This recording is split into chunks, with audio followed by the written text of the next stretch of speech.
Right, how's everyone doing? Good, I hope. I want to talk about the delays that the Atari VCS had while it was being developed. Now, now these delays, there's good things and there's bad things about these delays.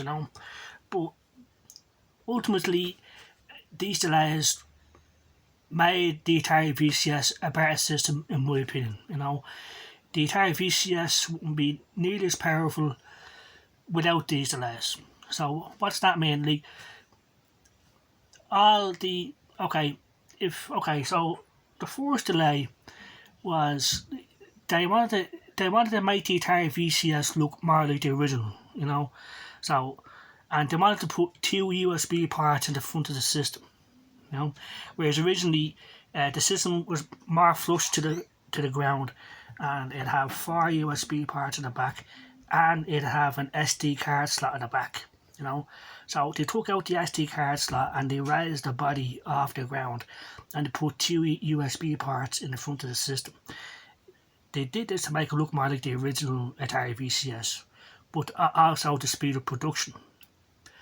Now, at the time, I was actually complaining about that delay because of the SD card slot, because they're taking that out, which means you can't put an SD card slot into it, download games onto it, and put it on your Atari Flashback Portable, which is what I had at the time. I still have it, and that has an SD card slot in it. So my theory was we could download Atari 2600 games onto the SD card on my Atari VCS, take it out, and put it in my Atari Flashback Portable.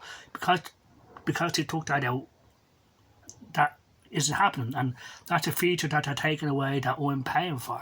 So that's how I looked at it at the time. Now, back then, the Atari VCS wasn't going to be capable of emulation of any sort.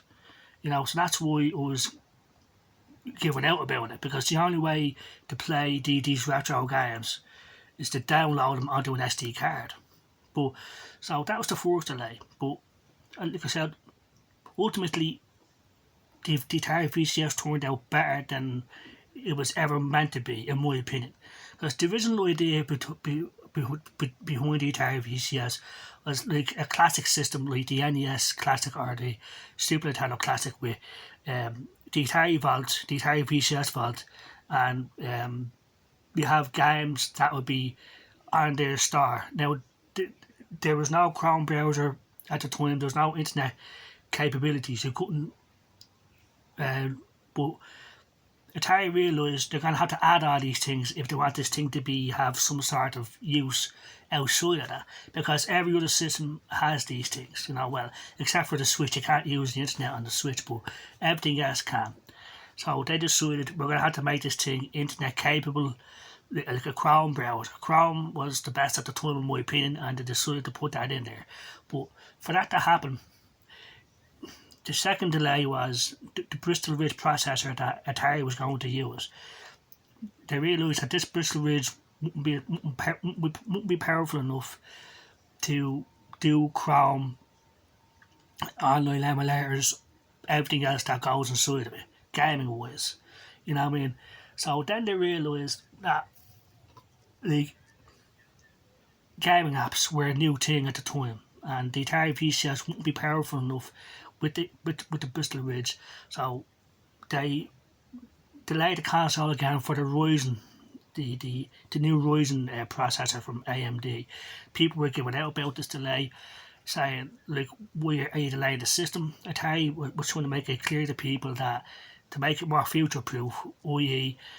Xbox Cloud Gaming, Stadia, online emulation and stuff, right? But So that was the second delay, and people were pissed off about that.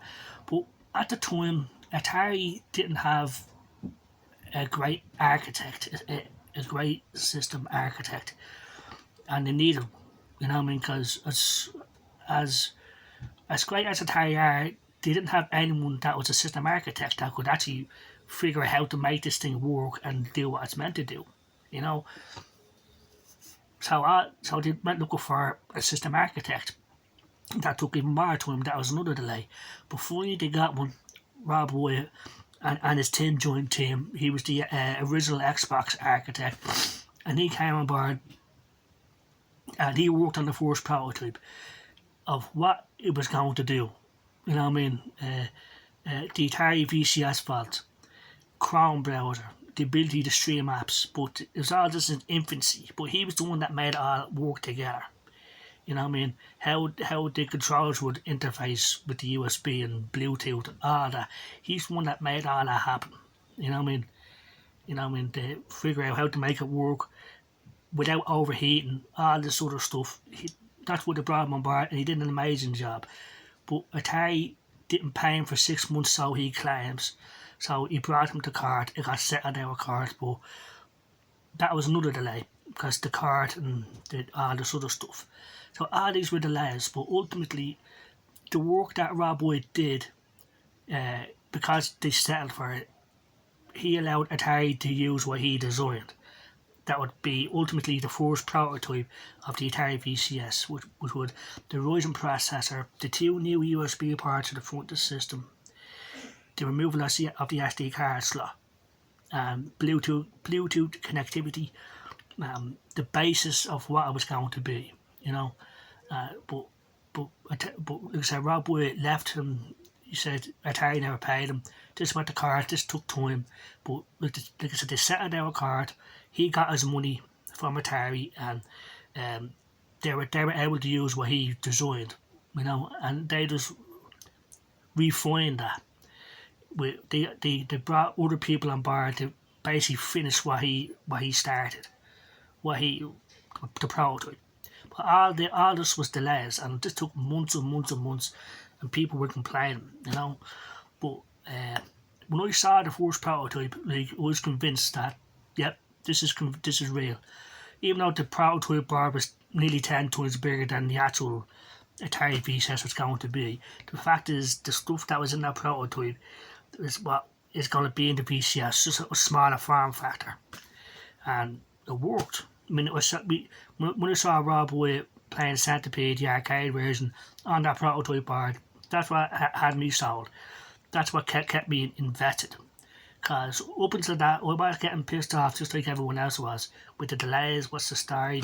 They kept changing their minds of what they wanted the Atari VCS to be. So it went from just like a classic console, like the NES Classic, to a PC now.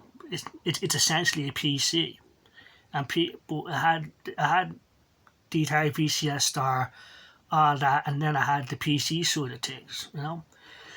But then they wanted to take things a step further. They wanted to be able to upgrade it like a PC, so you could put Windows 10 onto it and all this other stuff. So this took more development, you know. So just said how to take it apart, how can people actually put the RAM chips into it, and how to put the SSD drives into it. All this had to be worked out, you know what I mean, had to be designed so it'd work. So this took even more of a delay, you know.